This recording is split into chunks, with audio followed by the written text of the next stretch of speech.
भाग्य बिगड़ने के बहुत से कारण हो सकते हैं। 100 यात्रा के आगे निकलने से, पर्स के सिक्के नोटों में एक साथ रखने से, मंदिर से लौटकर पैर धोने से भी हमारे भाग्य बिगड़ सकते हैं। भाग्य बिगड़ने, जवान व्यक्ति की जो मृत्यु हो जाती उसका भोजन करने से भी हमारी किस्मत के भाग्य बिगड़ जाते हैं और हमारे किस्मत में दुख ही दुख आने लगते हैं। ब्राह्मण को बिना भोजन कराए का लौटा देने से, भगवान का भोग किसी डब्बे या पैकेट में लगाने से, हमेशा प्लेट में या किसी अच्छे बर्तन में लगाना चाहिए। जैसे हम अपना आदरपूर्वक खाते वैसे ही भगवान को लगाना चाहिए। बिना दान किए भंडारे में पेट भरा भोजन करते हैं, इससे भी हमारे भाग्य बिगड़ते हैं। दान हमेशा रिश्तेदार या जान पहचान के लोगों को देने से, दरवाजे पर भगवान की फोटो लगाने से, दीवारों में हद से ज़्यादा कीली या छेद होने से भी हमारे भाग्य बिगड़ते हैं। ऑफिस के बैग या पर्स के लिए कोई निश्चित स्थान न होने से भी हमारी किस्मत जो है खराब होने लगती है।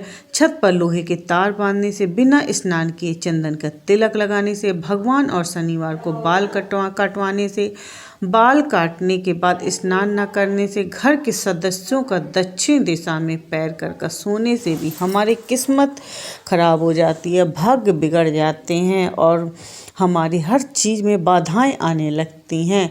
बहुत सारी चीज़ें हैं जो हमारा वास्तु दोस्त की वजह से, इन छोटे छोटे गलत कार्यों की वजह से हमारी किस्मत हमारा साथ नहीं देती है। और कई लोगों को आपने देखा होगा कुछ कम करने से भी उनकी किस्मत उनको साथ देती है, जिससे रात चौगनी वो तरक्की करने लगते हैं। बिस्तर में बैठकर भोजन करने से, रात में कपड़े धोकर बाहर सुखाने से, दूसरों के वस्त्र मांग कर पहनने से, दक्षिण दिशा की तरफ भूल कर भी मुँह करके खाने से, दक्षिण की दिशा की तरफ हमें भूल कर भी मुँह करके खाना नहीं चाहिए। आलस के कारण काम टालने से, सुबह देर से उठने से, रात में देर सोने से, नाखून चबाने से, अपने इष्ट देव के प्रति अपशब्द बोलने से, बहुत से लोग भगवान को नहीं मानते, जिससे अपने देवी देवताओं के बारे में ऐसे कुछ भी बोल देते हैं, वह नहीं करना चाहिए। उससे हमारी किस्मत है, क्योंकि भगवान के बिना हम कुछ भी नहीं हैं, उनके बगैर एक पत्ता भी नहीं हिलता है। हमारे भाग्य बिगड़ने लगते हैं, लोग समझ ही नहीं पाते। ये छोटी छोटी कारणों के कारण हमारी आर्थिक स्थिति भी कमज़ोर होने लगती है, शारीरिक रूप से भी हम अस्वस्थ होने लगते हैं, पति के भाग्य भी बिगड़ने लगता है, जिससे हमारा पारिवारिक दाम्पत्य जीवन भी बिगड़। कभी भी भूल के अपने शादी के सुहाग का सामान किसी को भी नहीं देना चाहिए। हल्दी को बांटने से, उधार देने से भी आर्थिक तंगी का सामना करना पड़ सकता है। हल्दी को बांटने से शिक्षा की कमी आती है, विवाह में रुकावट आती है, इसलिए हमें भूल कर भी ऐसी गलती नहीं करनी चाहिए।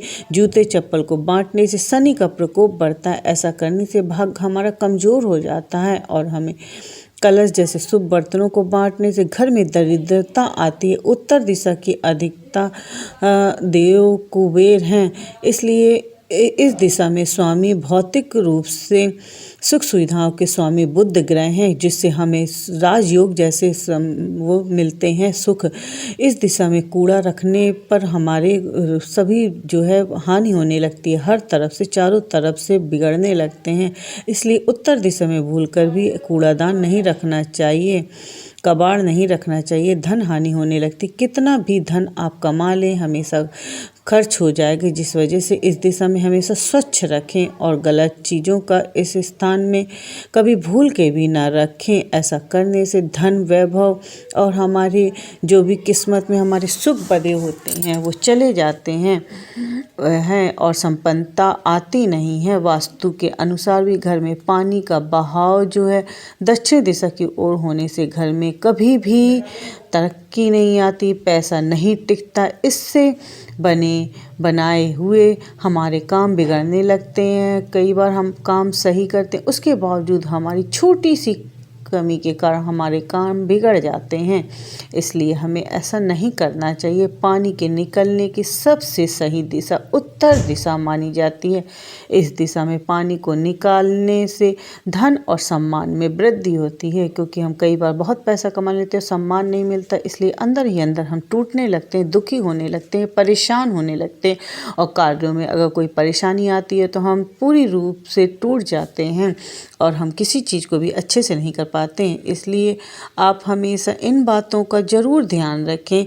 छोटी छोटी बातें हैं जो आपके जीवन को सौभाग्य में बदल सकती, आपको भाग्य बिगड़ने से बचा सकती है और चारों तरफ से देवी देवताओं का आशीर्वाद मिल सकता है। इसलिए आप ज़रूर ध्यान रखें और हमारे भोलेनाथ को, अगर आपको यह वीडियो अच्छा लगा हो तो हमारे भोलेनाथ चैनल को आप लाइक शेयर सब्सक्राइब जरूर करें। ओम नमः शिवाय।